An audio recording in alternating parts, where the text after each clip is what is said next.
Polda Riau ambil alih kasus dosen Unri diduga lakukan pelecehan ke mahasiswi.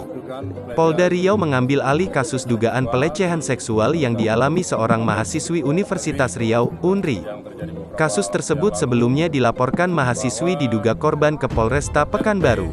Laporan mahasiswi di Polresta Pekanbaru telah dilimpahkan ke Polda Riau.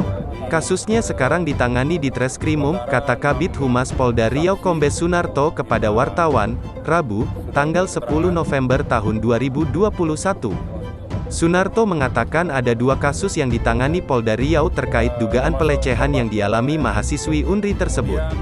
Kasus pertama terkait laporan mahasiswi dan, kedua, kasus laporan balik Syafri Harto atas pencemaran nama baik dan UU ITE.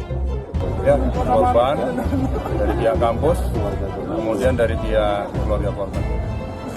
Terus barang bukti lain apa sudah ada diserahkan atau gimana Pak? Untuk barang bukti ada beberapa yang kita sudah amankan. Ya. Berapa item tuh Pak Kabit? Apanya? Untuk Barang buktinya?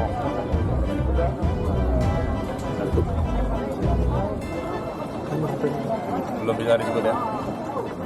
Terus mengenai si terduga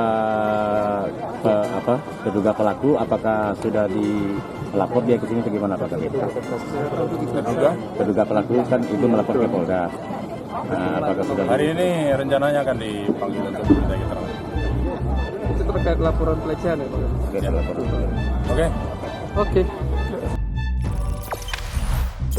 Jangan lupa subscribe, share, komen, dan like ya.